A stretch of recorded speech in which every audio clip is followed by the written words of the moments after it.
My sister struggles with infertility. And although I feel awful admitting it, part of me is relieved.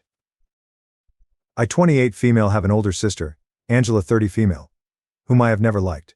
She always had to compete with me, but never in a normal sibling rivalry way.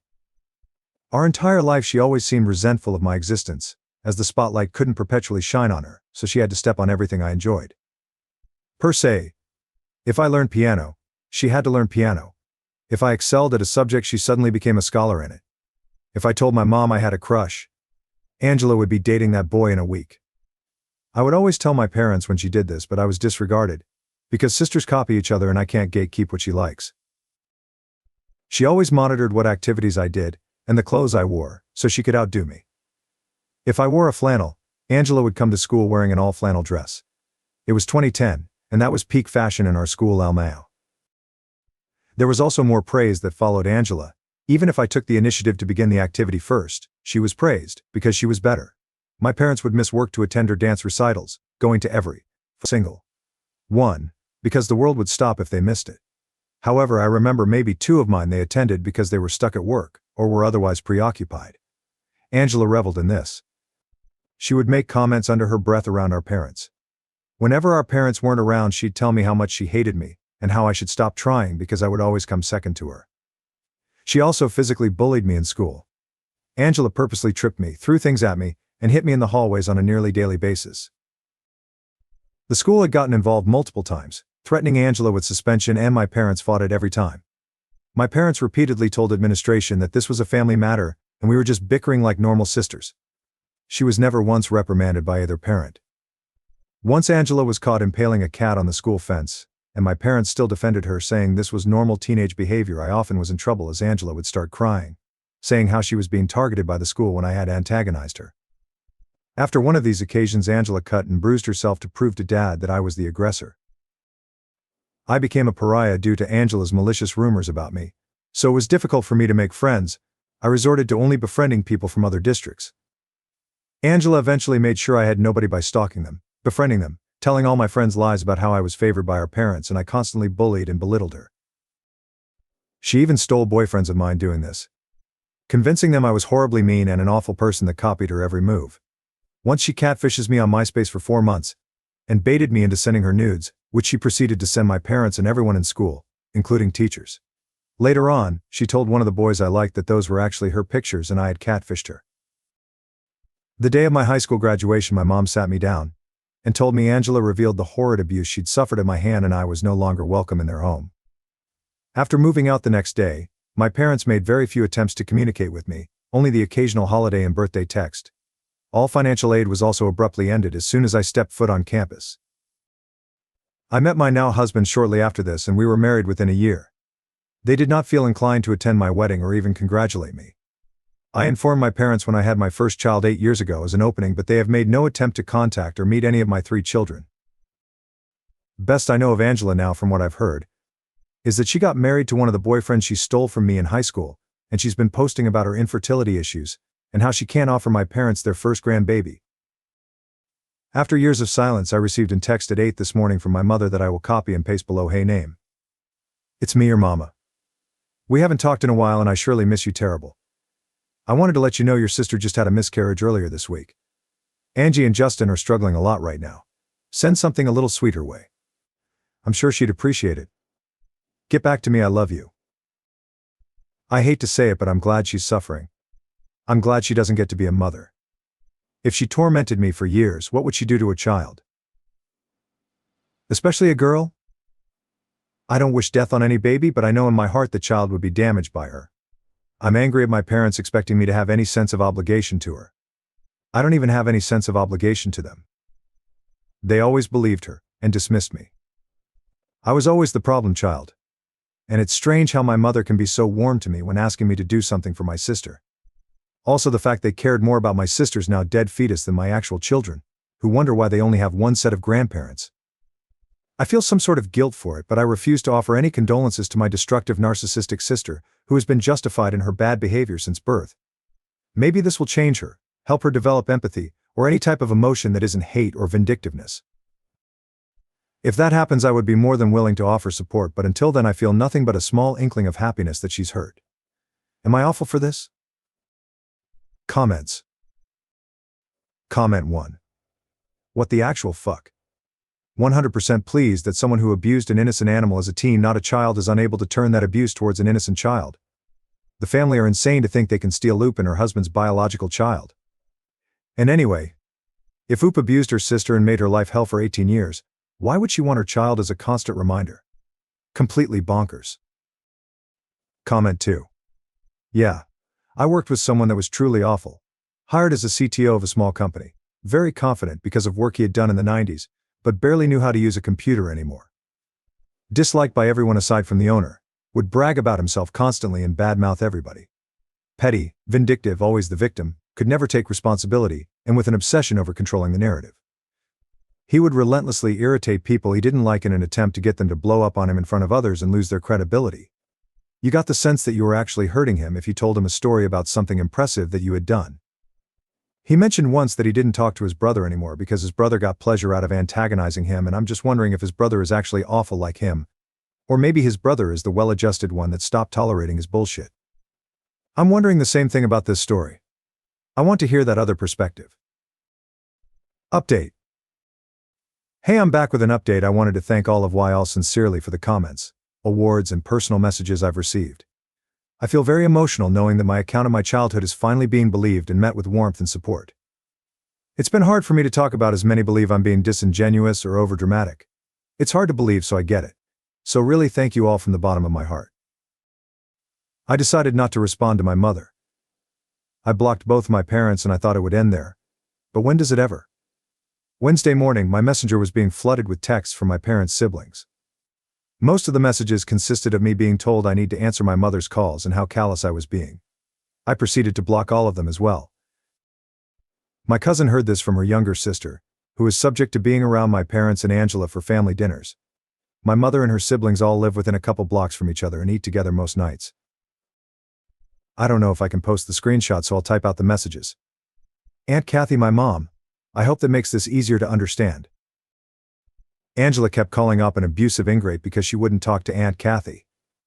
Aunt Kathy said they need to start inviting Op to family so she comes around to being a surrogate. It got weird RQ, because Angela said she wants to use my husband's sperm so her kid is tall and has blue eyes. Then Kathy was saying how they just need to be around her for like a year, then they can cut her off again or WTV. Angela kept saying Op is the only way she can have kids because she doesn't want to raise someone's trash baby.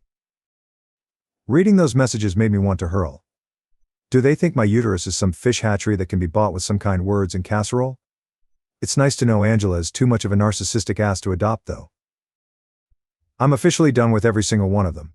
If they try to come around me, I will get a restraining order before they can even darken my doorstep.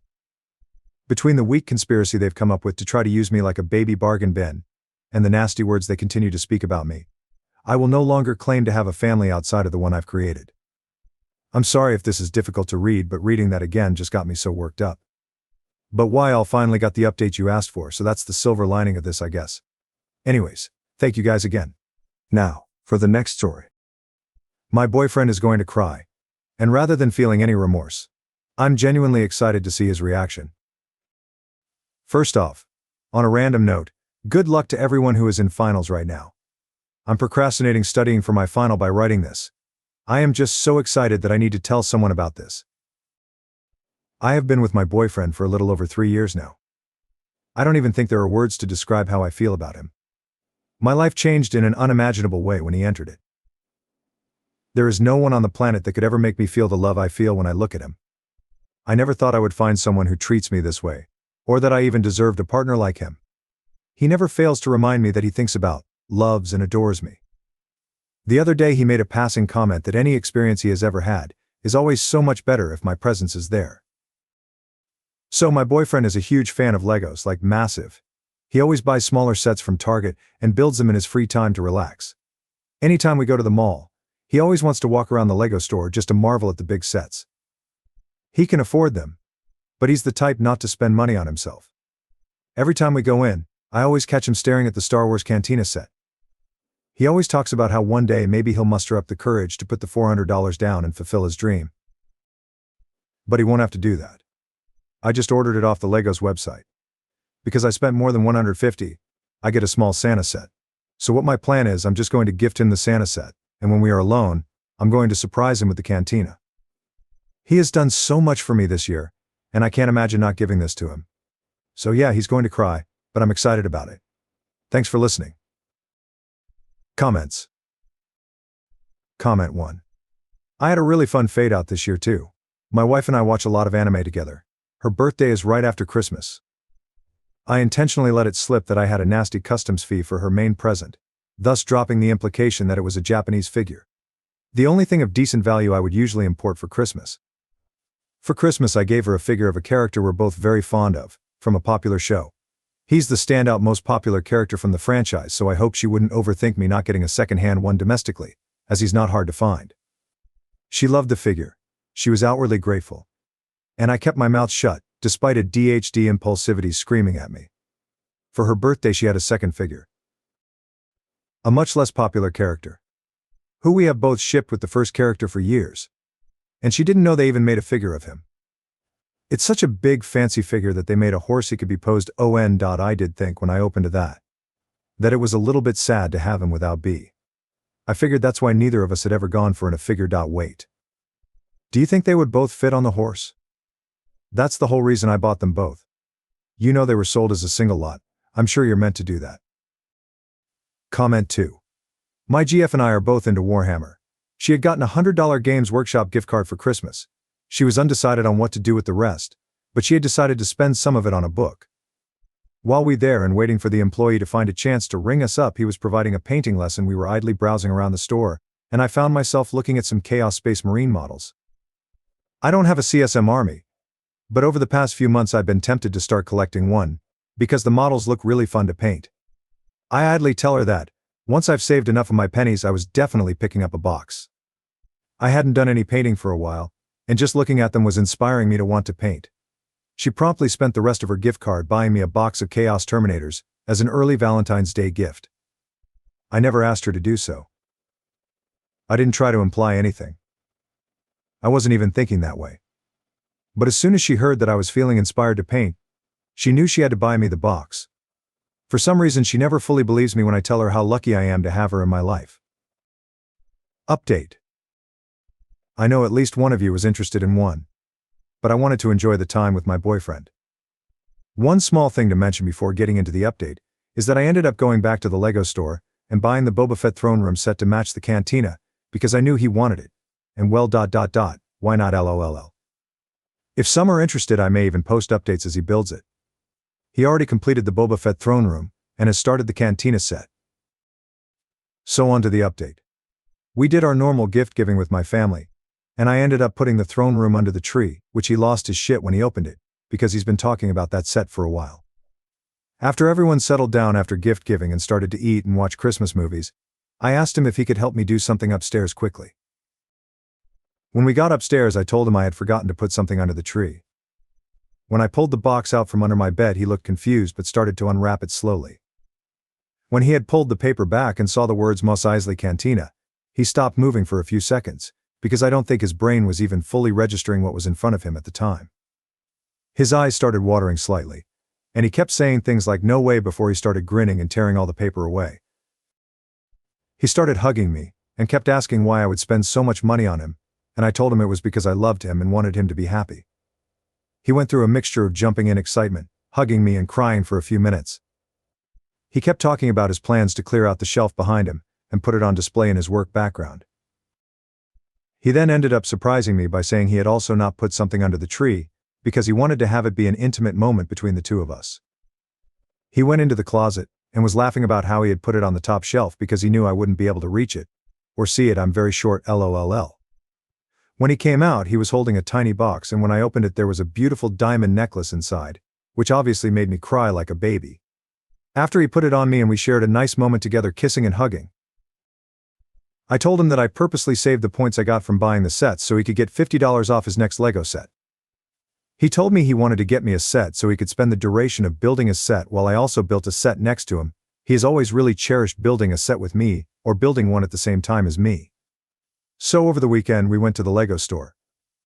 And despite me saying I was happy with a smaller set that I would build slowly so I wouldn't finish before him, because I felt bad since he bought me a literal diamond necklace. He insisted on getting me a big one, and bought me the Bowser, because he knows it's one of my favorite characters. We had a great Christmas, and have been having lots of fun having designated building time together. LOL. Thank you for all the sweet comments. I hope you all had a wonderful holiday as well.